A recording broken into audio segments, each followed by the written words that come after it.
It was an absolute mismatch of epic proportions. The Pakistan India game meeting the same fate once again. Pakistan started off really brightly.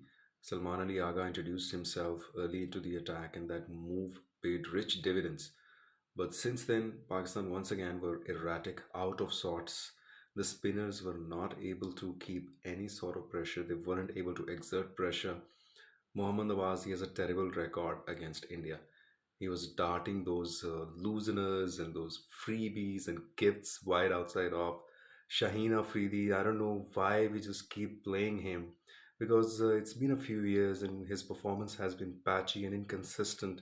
He would ball on the pads, he would ball in that, hitting zone, in that strong zone on the pad. Subcontinent players are historically have always been really good when anything has been pitched up or on middle and leg. So, and if you compare him with Jasprit Bumrah in terms of skill level, in terms of control, he stands nowhere close. Look at the gulf between the skill set as far as the pacers are concerned. Pakistan only played him. Fahim Ashraf wasn't introduced into the attack at all. And I think Salman Mirza could have been tried because he has a lot of variations, a lot of slow balls, and on this slow surface, on this tricky surface, I think he could have been a handful. So team selection was also not spot on, and this is where Pakistan is falling short. They are playing some, cricketers just on the basis of past reputation. Now, Babar Azam hasn't been able to evolve his game. He has been misfiring in this format. So you cannot just play someone on the basis of the stardom, on the basis of their past glory, and just hoping against hope that they would turn up, they would, deliver the goods. But it's not happening. And you know what? For example, the likes of Shadab Khan. Let's take the example of Shadab Khan. Now, he was given some time off. He spent some time on the fringes, on the sidelines. He played some domestic cricket. But then when he comes back, he hasn't improved his game voluminously. He hasn't improved by leaps and bounds. He's the exact same bowler. So the reason why you have been dropped from the team is that you go back, work on the different aspects of your game, different facets of the game, gain more control, or bring more new range as far as your power hitting is concerned. But then again, you come back into the side exactly the way you left. So then why are you brought back into the team when you haven't worked on any aspect of your game? This is the big question mark. And then again, on the psychological front, I think Pakistan, they seem to have been struggling with some brain fog whenever they take the field against India.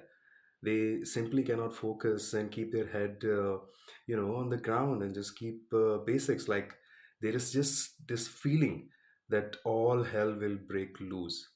I mean, if you see how they were approaching this target, there was this chaos. There is this. They are frantic, and just simply not able to stitch any partnerships. So I think Pakistan think tank needs to give precedence towards who is in great form. This has to be the decisive factor rather than how famous you are or how you have been 4 years ago or 3 years ago. So the team selection needs to be better and the criteria needs to be revisited. But India played really well. Another thoroughly clinical and professional performance, clean hitting from Ishan Kishan. He was deservingly the player of the match for his impact knock. He set the platform early on, injected the impetus into the innings.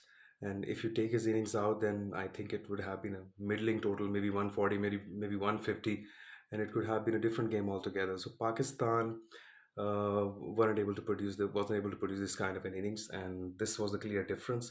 But all is not lost for Pakistan. Still early the days in the tournament, and Pakistan have an opportunity to win against Namibia, make it to the Super Eights, and then historically Pakistan have been slow starters when it comes to mega events. So let's see if this defeat galvanizes them into action, and can they build up confidence. So let's see if we see another cracker of a game. But once again, this clash, this once a great rivalry, a great cricketing rivalry, it doesn't live up to the expectations again. It doesn't live up to the hype, which is disappointment for all the cricket fans all over the globe.